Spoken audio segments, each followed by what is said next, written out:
Welcome, everybody, to another episode of the Deeper Than Dope podcast. Super excited to have Brigham Dallas on the show today. Welcome, Brigham. Hey, thanks for having me on the show. Excited to be here.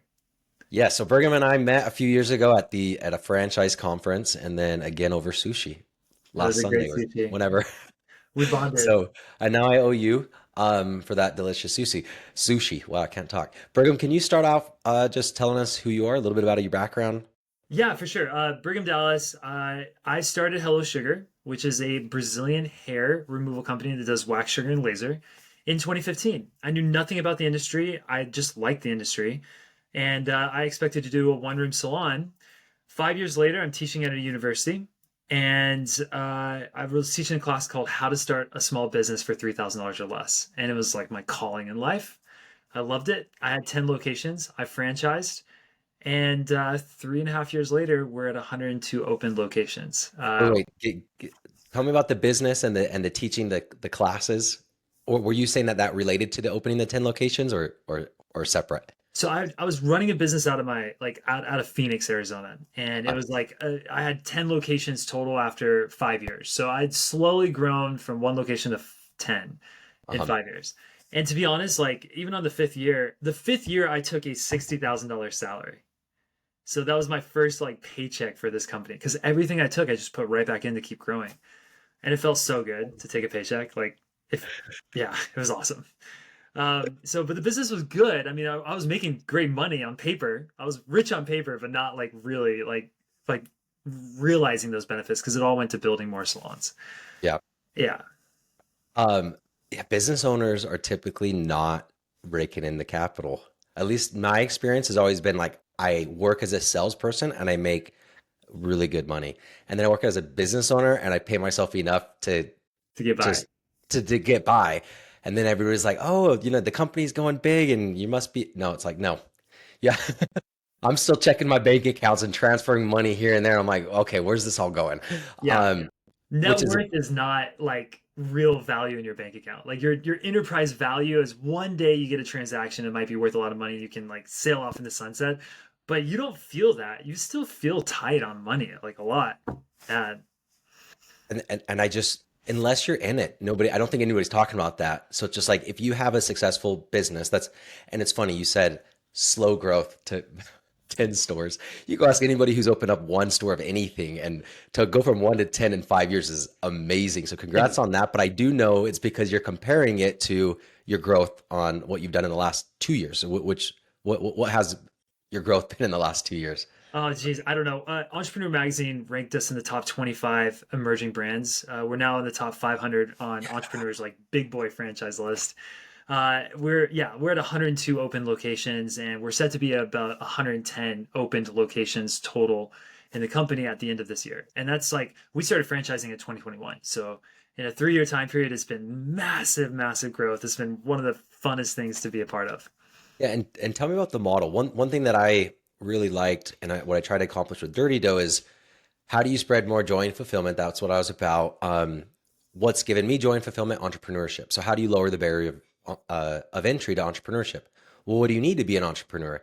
You need time, money, and expertise. So it's like, can I lower the amount of labor required in a business because that's less time? Can I lower the amount of capital required because we're centralizing the production?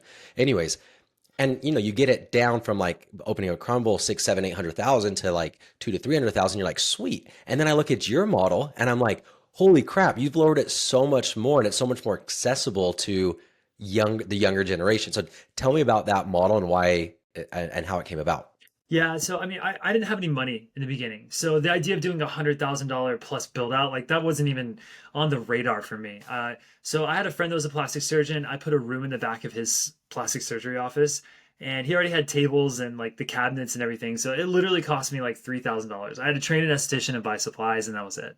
And so when we started franchising, I followed that same model. Well, even back up before franchising, I took that location, I got it to profitability, and then I put maxed out my credit cards, a line of credit, a loan, and I had $30,000 in the bank, and I maxed all of that out. So I had no money left, and I had a little bit of runway where I was still under. I was like, okay, if I can just save for like a couple months while it's like in the production phase, I'll make it.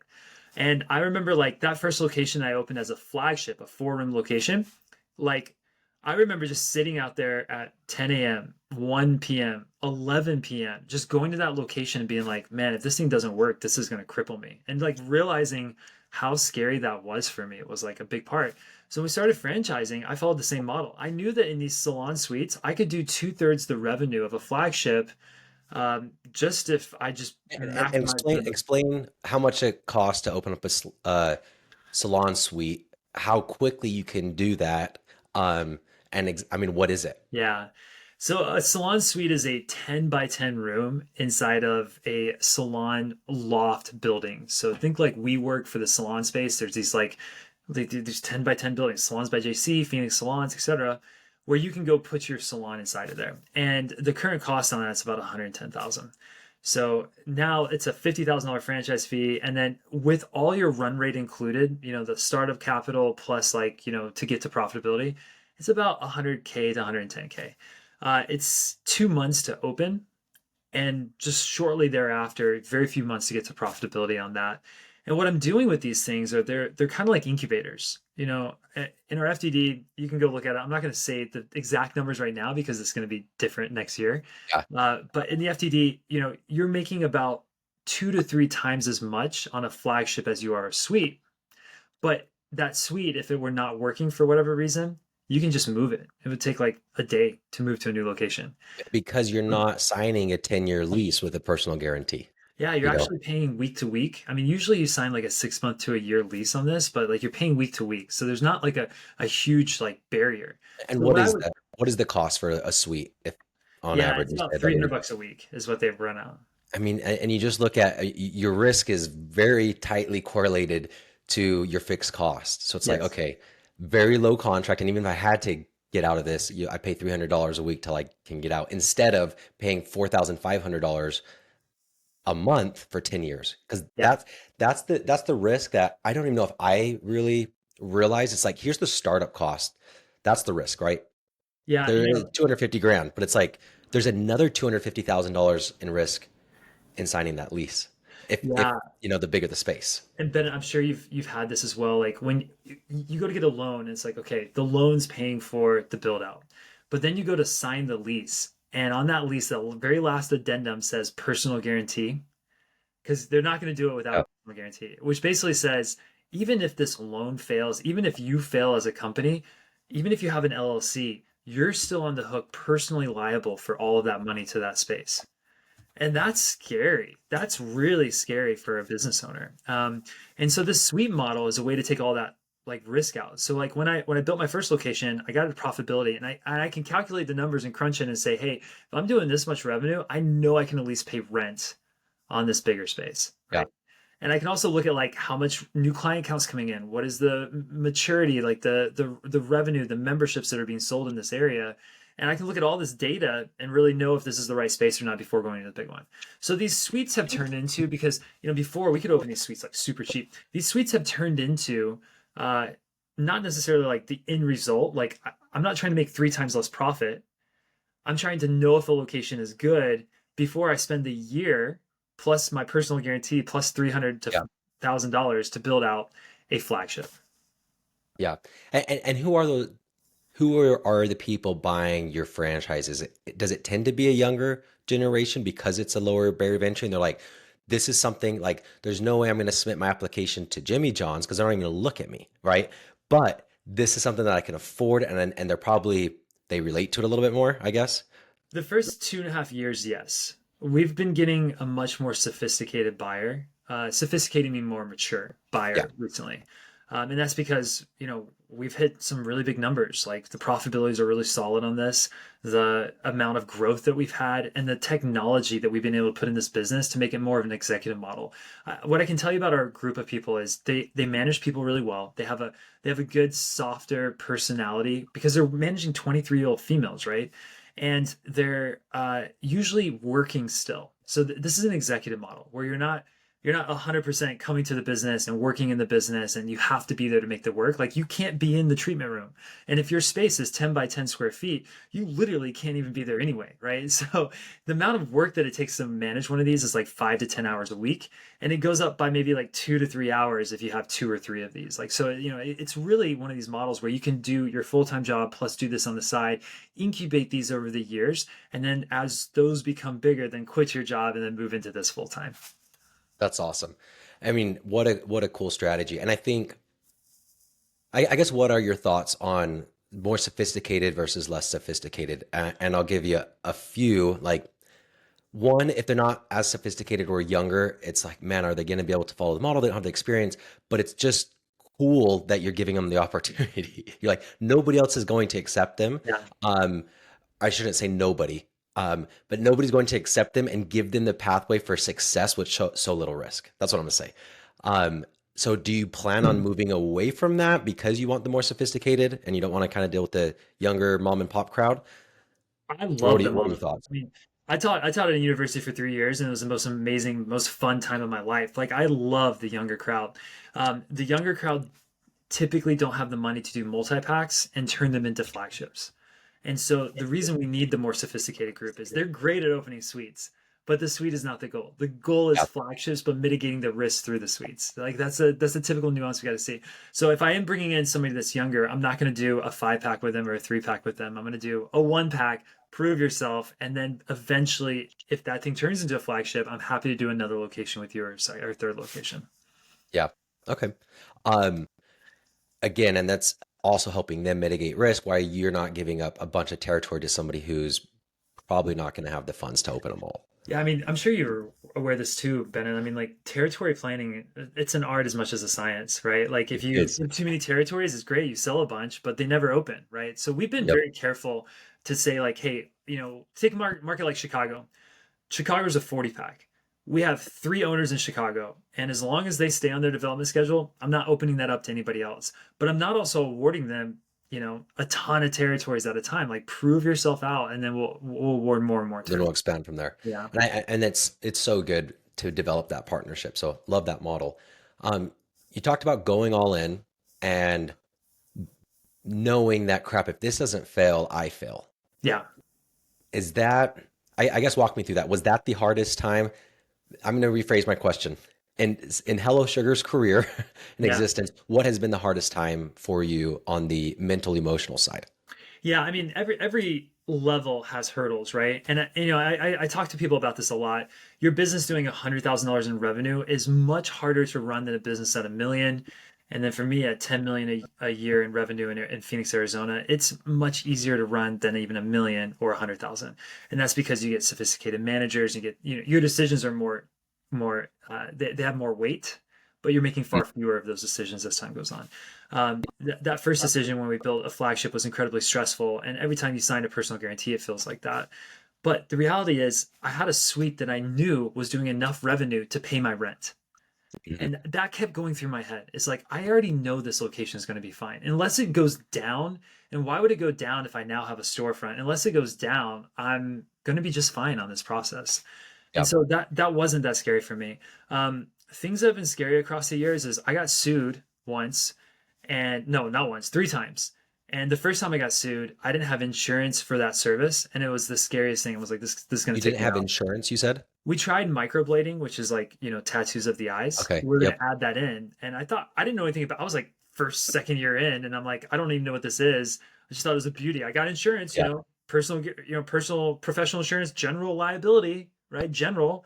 Yeah. I should be covered. I had no idea. And I wasn't covered for that specific service because it would cost more for that. And so, anyways, I got sued and I had to settle with them. It turned out to be nominal. I settled for $5,000, but it was something still that was like really scary to me at the time. And so, my advice to my 26-year-old self when I started, if I could go back in time, is just make sure your insurance is just solid, rock solid. Because when that comes in, if that were to come in today, I wouldn't lose any sleep over something like that. Yeah. Um, Anything else that well, insurance. Have you ever worried that Hello Sugar wasn't going to survive? No, hmm. COVID was really scary. So COVID made me, yeah, and getting to this point, Bennett, let's get a little deep in this. So we sell memberships at Hello Sugar. You Mhm. pay for your membership on the first of the month, you come in and get serviced, and then you're using the money from the payment earlier to get serviced. Well, what was happening with me, and this was like a aha moment through COVID, was that I had debt. I was accelerating my business as fast as I could. So I took as much debt as I could. So what ended up happening is, let's say I had $100,000 come in on the first of the month. I pay down whatever, then I still have money coming in through the month. So I knew that the money coming in through the month would handle payroll. So I would take that 100K, pay my rents, and then pay down debts. And so it's almost like I was paying last month's payroll with the next month's, Next, yeah. yeah, membership money that was coming in because I was trying to keep my interest low on the debts. And then COVID hit, and Doug Ducey in Arizona was like, okay, you're shut down for 5 weeks. And so then I have this $130,000 payroll due on the first, and I have no membership money coming in. Right. And then I've got rents coming up, and then, we just didn't know what was going to happen. And thank goodness for the PPP loan that like saved us on all this. But what it taught me at that time, this has been a valuable lesson since, is like you need a war chest. So every month I take a little bit of my profits and I put it aside and put it into a war chest. And for Hello Sugar, for me personally, at my like personal locations, it's 3 months of rent and 1 month of payroll. Once I get up to that level, I'm fine taking money out of the business and using it for myself. But if I go below that, every month I put a little bit more in until I get back to that level. I love that. And you have it so clearly defined. 3 months rent, 1 month payroll. Yeah. And then it's not like, can I take money out? Do I need to put money in? It's just, it's a calculation done once and then you stick by it. Yeah. What percentage of your customers are memberships? Yeah. So if we look at the payroll of this, about 50% of a location is membership and 50% is service rate. But it's hard to say that's not the total number because 50% of the members are also getting services at membership rates. Right. Okay. So I Yep. think probably 70% of our revenue is coming from members and 30% are coming from non-members. Which is so huge. Yeah. Talk about employees. How many employees does a store need to have? So one of the things I loved about this business from the beginning is that, when you have a fast food chain, and I wasn't thinking about Dirty Dough, but I'm sure you've had this issue at Dirty Dough. Uh, this is a job, not a career, right? Nobody says I'm going to stay in this business the rest of my life. Usually, right? If they're working a lower wage job. In aesthetics, people go into a career for aesthetics. This is where they want to be. So in my business, I have people that stay for a very long time. The profile is usually people out of school, 23 years old, and they're there because they want to be in the beauty industry, which has been really Yep. nice from my side. And how much are you paying them? In Arizona, right now, 2024 again, I'm averaging about $32 an hour Okay, when you add tips and commissions in. awesome. And then again, that speaks to the retention because it's not like you're hiring $12 an hour. Yeah, So awesome. SBA loans. And I know I'm going way off topic. I'm just diving into your business model love because it. if Yeah, people are listening to it, they need to buy one of these. nice. Can you fund the business with SBA? And I'm thinking you can't because they have like their 350 minimum that they want to jam down your throat because they get commissions. As far as the amount, they won't go that low.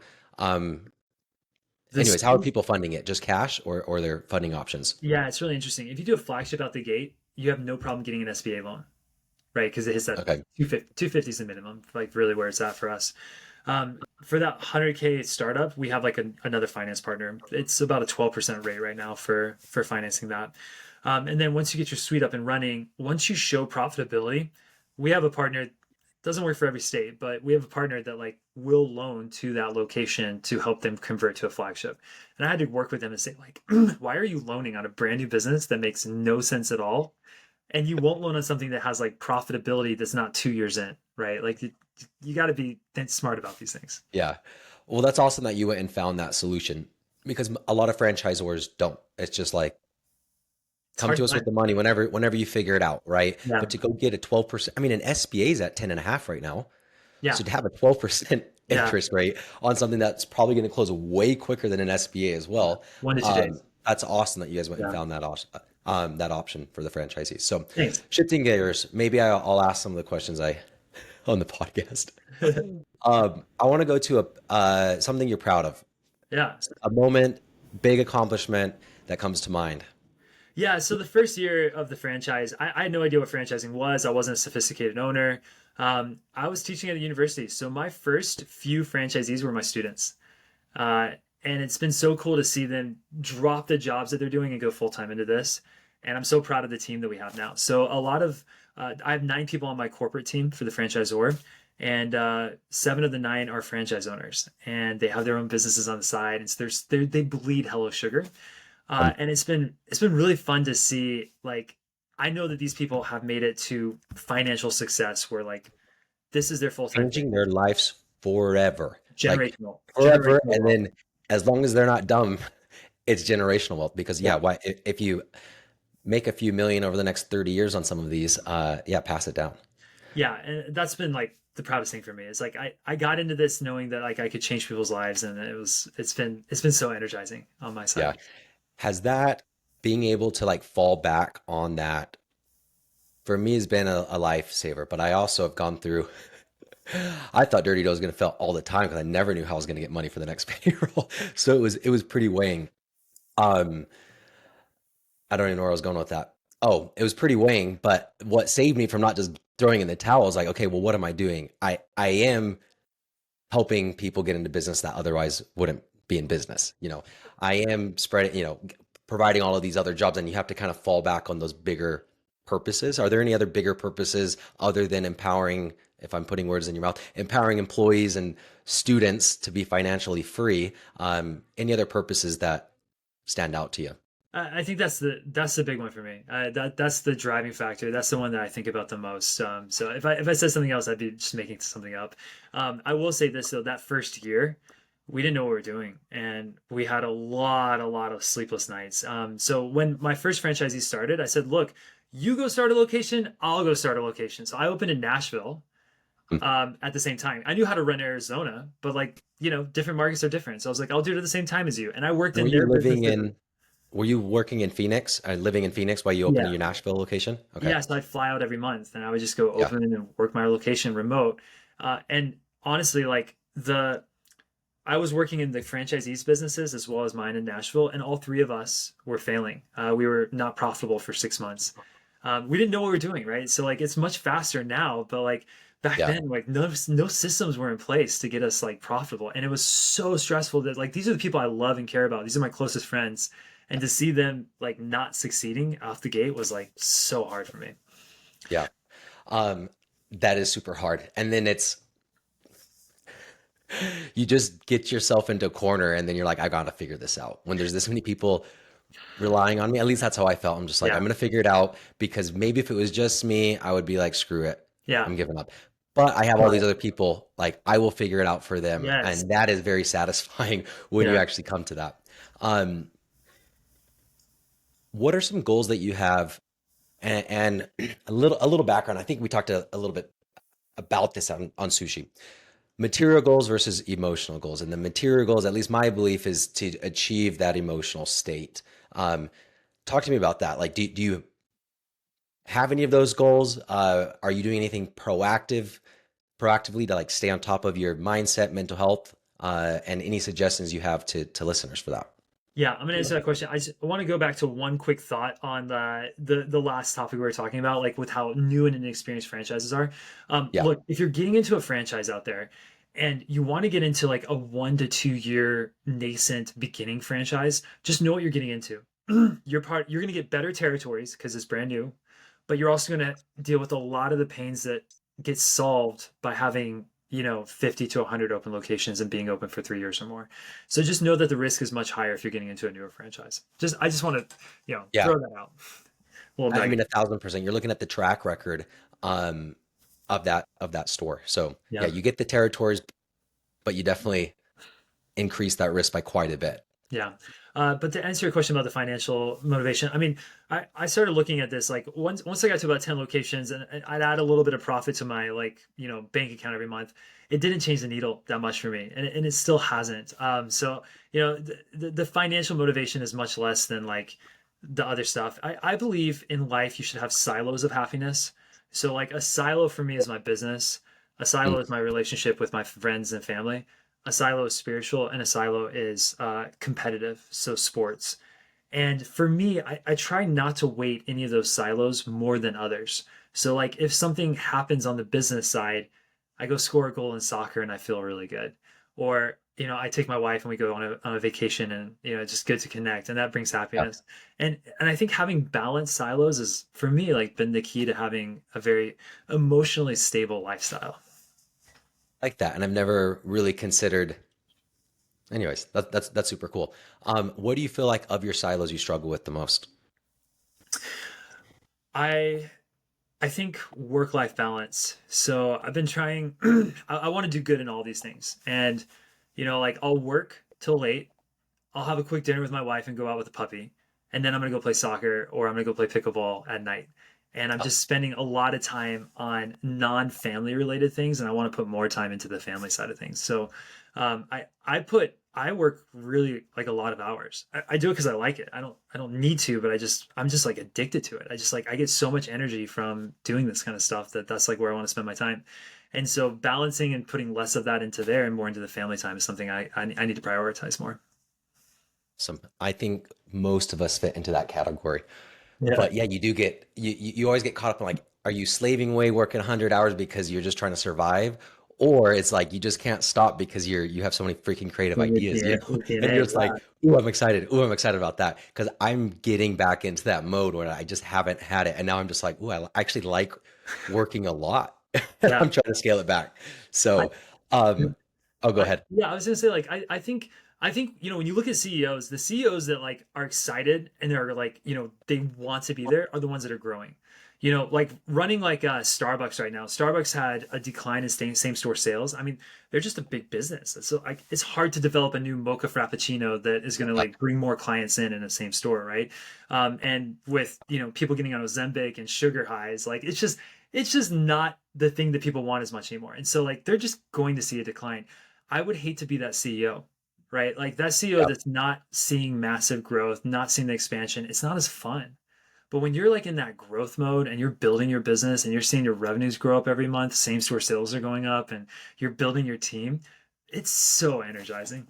Yeah, it really can't get more exciting. I'm kind of thinking like when we were going through our lawsuit and like we had all the attention in the world, and I'm just like, wow, this is cool. And we're selling franchise. Like if you have a 14-day mandatory like due diligence Yeah. period when you're signing up on franchises. So you send them all the disclosures, they sign that they've received it, and then 14 days later they're allowed to sign, not a day before. If they didn't sign on day 15, their territory was gone because we had so many inquiries. We were selling 20, 30, 40 a month sometimes, So cool. and it was So like that was cool. so fulfilling. Yeah. But it could go the complete opposite as well for me. We sold them all and then got ahead of our skis, way ahead of our skis as far as Right. sales Okay. versus opening Mhm. and the support. And anyways, it is fun. Life is fun. The ups and downs um, are pretty crazy. Brigham, last question for you. What is the legacy you want to leave behind? Yeah, I want to build a national company. And so this is something I want to have. Like one day people across the nation will know about Hello Sugar. And when I retire, when I finish with this company, it will be a 1,000+ unit door company. That's the legacy that I want to build professionally for this. Like, yeah, and that comes with 1,000 great franchisees that Yeah. have added revenue streams. So, Brigham, where can people connect with you and learn more about Hello Sugar? Hello Yeah. Sugar. Let me give you like a 10-second pitch on this. So go to Hello Sugar Yep. franchise. You'll learn more about it. We didn't really talk about this, but what makes Hello Sugar unique is we're receptionless. So that puts, $6,000 of expenses back into the pocket of the owners. We have AI technology. 65% of all tickets are handled through AI, so it's instant access to that. The bookings are incredibly fast. We do all the marketing for franchisees. Right now, $1 of marketing that we spend is producing $50 in revenue for franchises and $11 of actual profit, which is like unheard of in this industry. And it's because we've got Not even close to unheard. I mean, that's crazy. it's been insane. It's been insane. We've got this dialed down to a science. I did marketing for 10 years. And so, we can start a location and fill the books like the day they get opened. We're handling all of the reception, all of the marketing. We actually install a manager in the place. And so really this business is like it's really a business in a box. It's ready to roll by the time you open, and it's fast growth. So if you're interested in learning more, check out Hello Sugar franchise. and hit us up. I'd love to talk If to you're you. in Utah and you want to operate it, I will go in and on it with you because Let's I'm like, go. why not? Let's let's get some waxing going. Let's go. Awesome, Brigham. Well, I really appreciate your time. Thank you. All right, buddy. Take care, Bennett.